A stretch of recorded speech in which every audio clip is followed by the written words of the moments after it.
नमस्ते friends, आज आपण शिकणार आहोत मल्टिप्लाय कसं करतात. सॉल्ड मध्ये मल्टिप्लाय कसं करतात.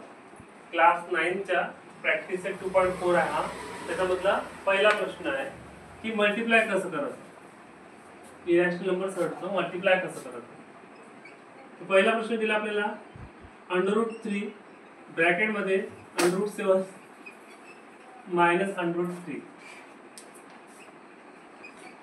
जो प्रश्न दिलाय त्याला जसं तसं लिहायचं. √3 च्या गुणाकार एकदा √7 सोबत करायचा, √3 च्या गुणाकार एकदा √3 सोबत करायचा. √3 × √7 -√3 × √3.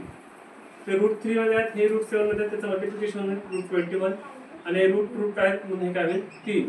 त्याचं उत्तर येईल √21 - 3. त्याला आपण असं लिहू शकतो किंवा -3 असं पहिले लिहू शकतो, प्लस √21 नंतर लिहू शकतो. ठीक आहे. पहिला प्रश्न. दुसरा प्रश्न दिला आपल्याला √5 -√7 × √2. पहिली स्टेप काय होईल, √5 -√7 मल्टिप्लाय बाय √2 ब्रॅकेटचा बाहेर आहे. √2 चा मल्टिप्लाय एकदा √5 सोबत करायचा, √2 चा मल्टिप्लाय एकदा √7 सोबत करायचा. काय स्टेप होईल, √5 × √2 -√7 × √2. त्याचा मल्टिप्लिकेशन होईल √10 आणि याचं मल्टिप्लिकेशन √40. नेक्स्ट प्रश्न आहे थर्ड. 3 √2 -√3 × 4 √3 -√2. प्रश्न जास्त तसं लिहून टाकायचं. 3 √2 -√3 × 4 √3 -√2. आता 3 √2 चं मल्टिप्लिकेशन एकदा 4 √2 सोबत करायचं. 3 √2 चं मल्टिप्लिकेशन √2 सोबत करायचं. 3 √2 × 4 √3 -3 √2 × √2.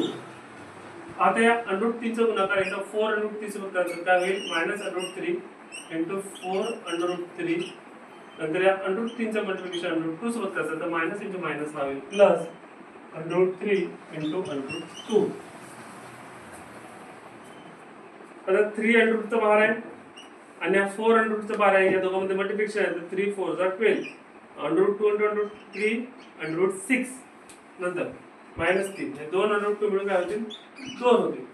नंतर 4 आणि हे 2 √3 मिळून काय होतील, 3 तयार होतील आणि हा होईल प्लस √6. 12 √6. हे 3 दुने 6 झाले, 4 3 12 झाले आणि हे प्लस √6 झाले. 12 √6 आणि हा प्लस √6 आहे. हे 12 √6 आणि हा 1 √6 याचे सम होईल, हा होईल 13 √6 आणि -6 आणि -12 हे होतील -18. दिस इज फायनल आन्सर. थँक्यू.